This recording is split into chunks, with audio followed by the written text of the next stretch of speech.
Et Antoine Léaumont, député LFI de l'Essonne, est dans ce studio. Rebonjour. Bonjour. Merci d'être en direct ce matin sur RMC. Plusieurs sujets d'actualité avec vous. Les vœux d'Emmanuel Macron, qui promet notamment de demander aux Français de trancher plusieurs questions. La rentrée politique, les premiers pas du gouvernement Bayrou que vous voulez déjà censurer. On va en reparler. On parle aussi ce matin de la question du cannabis. Mais d'abord, ces chiffres dévoilés hier soir par le ministre de l'Intérieur, Bruno Retailleau. Le bilan sécuritaire de la nuit de la Saint-Sylvestre. Près de 1000 véhicules incendiés, plus de 400 interpellations, des chiffres en hausse sur un an. Conséquence, nous dit Bruno Retailleau, je cite, d'un ensauvagement de la société face auquel il promet la plus grande fermeté. Est-ce que vous partagez ce constat et cette volonté de Bruno Retailleau ? Moi, je trouve que c'est jamais bien de brûler des voitures. De toute façon, personne ne peut être d'accord avec ça. Maintenant, Monsieur Retailleau essaye de faire toujours des grandes phrases sur ce sujet-là, l'ensauvagement, tout en décrivant d'ailleurs une société qui s'ensauvagerait, mais dans laquelle, par exemple, les homicides sont en baisse. Depuis maintenant une trentaine d'années, et on peut s'en féliciter. C'est plutôt une bonne chose que les homicides soient en baisse. Et Antoine Léaumont, comment vous l'expliquez qu'il y a de plus en plus de voitures brûlées chaque année le 31 décembre ? Vous avez une technique qui consiste à brûler des voitures pour, y compris faire fonctionner les assurances parfois. Donc il y a peut-être des questions à se poser de ce côté-là. Mais je ne crois pas qu'il s'agisse d'un ensauvagement de la société. Après, personne ne peut être d'accord pour brûler des voitures. Les gens qui en ont besoin pour... Là, ce serait 1000 fraudes à l'assurance. Non, je dis pas que c'est 1000 fraudes à l'assurance, mais je vous dis qu'il y a des gens qui font ça pour frauder les assurances. Et donc c'est pas, et qui profitent du fait qu'à la Saint-Sylvestre, il y a des gens qui brûlent des voitures pour n'y pas vu pas pris, on brûle la voiture et puis on... Mais au moins vous partagez la promesse de Bruno Retailleau d'être plus ferme face à ce phénomène. Mais c'est pas une question de fermeté spécifiquement, c'est une question que il faut justement essayer de faire de la prévention pour arrêter que les gens brûlent des voitures, parce que on peut être ferme et punir les gens une fois que la voiture est brûlée, mais la voiture est brûlée. Donc il faudrait mieux essayer d'éviter que des gens brûlent des voitures, et pour ça faut faire, à mon avis, de la prévention, c'est plus efficace. Mais comment on prévient ? Justement en allant essayer de discuter avec ceux qui potentiellement peuvent essayer de faire ça. En tout cas, d'une manière générale, il y a une pratique qui consiste dans notre pays à toujours venir a posteriori, à dire il faut punir durement et vous allez voir que ça va être efficace. Ça fait 30 ans qu'on utilise cette politique-là, on punit durement et vous allez voir qu'à la fin ça va être efficace. Mais bien sûr qu'il faut punir. Mais la punition seule ne fait que venir a posteriori. Ou alors ça veut dire que vous voulez mettre en place une politique de terreur et dire oh là là, on va mettre des peines très très dures et puis vous allez voir comme ça les gens vont arrêter. Est-ce que ça fonctionne ? Non, ça ne fonctionne pas. D'ailleurs, on en a la preuve au cours des 30 dernières années. Donc il faut plutôt faire d'une manière générale dans la société, et d'ailleurs on en parlera aussi sans doute pour la question du cannabis, de la prévention. Voilà, ça c'est efficace, la prévention, pour essayer de faire baisser la criminalité et la délinquance. Alors parlons-en, parce que Bruno Retailleau est désormais associé à Gérald Darmanin, le nouveau ministre de la Justice, qui vient d'arriver là à Marseille pour parler de lutte contre le narco-banditisme, cette question du trafic de drogue. Et un député de vos rangs, le Marseillais Sébastien Delogu, député de la France Insoumise, a fait une proposition choc ce week-end. Il veut légaliser le cannabis et permettre aux dealers condamnés d'ouvrir des commerces légaux. Je vous propose qu'on l'écoute. La personne qui aujourd'hui a vendu toute sa vie du cannabis et qui est rentrée en prison à cause de ça, si on demande la légalisation du cannabis et que l'acheminement du cannabis soit bien géré par l'État français, amène à ce qu'on peut se poser des questions sur les personnes qui ont été pénalisées auparavant et on leur donne la possibilité justement de vendre et de régir cela. On leur laisse la possibilité d'ouvrir un commerce. Antoine Léaumont, est-ce que c'est la position officielle de la France Insoumise que déclare Sébastien Delogu ? Est-ce que plutôt qu'emprisonner des dealers, il faudrait en faire des vendeurs officiels et légaux de cannabis ? Alors, plusieurs choses. Déjà, commençons par dire qu'on se retrouve donc avec deux ministres de l'Intérieur, puisque M. Darmanin, mais peut-être qu'on va en parler, propose des mesures qui sont des mesures presque de ministre de l'Intérieur. Enfin bref. Mais j'aimerais qu'on parle de vos propositions à la France Insoumise, la proposition de Sébastien Delogu. Je suis très amusé parce que la proposition avait été faite, figurez-vous, par 3 députés macronistes. Et alors là, quand c'était des députés macronistes, tout le monde s'en fichait. Il y a eu un rapport qui a été fait par des députés macronistes dans la précédente mandature, c'était en 2021 très exactement, qui proposait que si on légalise le cannabis dans un cadre étatique, eh bien il faudrait faire une amnistie des personnes condamnées pour soit du petit deal, soit de la consommation, pour leur permettre, attendez, ils appelaient ça valoriser les compétences acquises lors du trafic illégal. Bah oui, en fait, soit vous préférez que les gens soient des dealers toute leur vie, soit vous proposez d'autres solutions. Et par exemple, d'autres solutions, ça peut être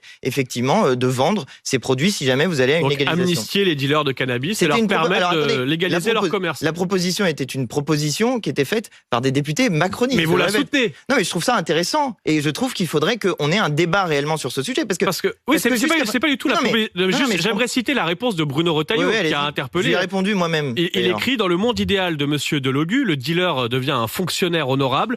Dans le mien, écrit Bruno Retailleau, le dealer perd son logement social, n'a plus le droit de paraître dans le quartier où il dealait et n'a plus d'allocation et est en prison. Est-ce que c'est efficace ? C'est-à-dire, est-ce que la politique qui est mise en place jusqu'à présent, soit celle de monsieur Retailleau, est efficace pour faire baisser le narcotrafic ?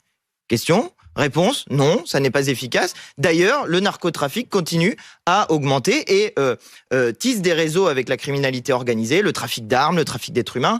Et d'une manière générale, la politique qui est mise en place pour la lutte contre le narcotrafic, elle est mauvaise. Parce qu'on ne prend jamais en question la question de la consommation. Or, sur la question de la consommation, précisément, c'est des politiques de prévention qu'il faudrait mettre en place pour faire baisser la consommation de cannabis ou d'autres substances d'ailleurs. Petit 1 et petit 2, il faut concentrer les moyens sur le haut du spectre, c'est-à-dire sur les grands dealers, sur le blanchiment d'argent, sur ceux qui font finalement fonctionner ces réseaux de trafic. Parce que ça vient pas comme par magie, la drogue. Justement, vous le dites bien, ça ne règle pas cette question de la légalisation, ça ne règle pas la question du trafic et de la violence. Si. Si. Mais justement, la question de la légalisation, c'est précisément une politique de lutte contre les trafics. Mais Antoine Léaumont, vous qui êtes député LFI de l'Essonne, vous savez bien ce qui se passe à Marseille. À chaque fois, les saisies aussi de cocaïne explosent. Bien sûr. On parle d'un tsunami blanc en France. Bien sûr. Et vous allez me dire, pour la cocaïne, même chose, pour éviter que les dealers s'entretuent, qu'il y ait de la violence du deal, du trafic, il faudrait aussi légaliser la cocaïne ? Non, c'est pas ce que je vous dis. Moi, je pense qu'il y a une question qui est à poser sur la question de la consommation. Et sur la question de la consommation, jusqu'à présent, on fait de la punition. On punit les gens en disant, vous êtes des méchants criminels. Et vous partez d'ailleurs, monsieur Retailleau lui-même, il a dit, quand on fume un joint, on a du sang sur les mains. Donc ça veut dire que 47,3% de la population française qui a déjà fumé un joint dans sa vie, il y a beaucoup d'hypocrisie sur le sujet. Un Français sur 2 a déjà fumé du cannabis au moins une fois dans sa vie. Ça veut dire que la moitié de la population française est des criminels ? C'est ça réellement qu'on pense ? Non, évidemment que non. Donc, il y a une question qui est jamais posée, j'en termine là-dessus, c'est la question de la consommation. Il faut faire réduire, diminuer, baisser la consommation par des politiques de prévention. Alors Antoine Léaumont, il y a un autre sujet qui fait beaucoup réagir ce matin sur RMC, ce sont les ZFE, les zones à faible émission. Depuis hier, les véhicules critère 3 sont bannis dans certaines grandes métropoles, autour de Lyon, Grenoble, Montpellier, le Grand Paris aussi. Alors dans chaque métropole, il y a des exceptions, des règles particulières, c'est très compliqué. Certaines villes accélèrent, d'autres freinent sur la question des ZFE.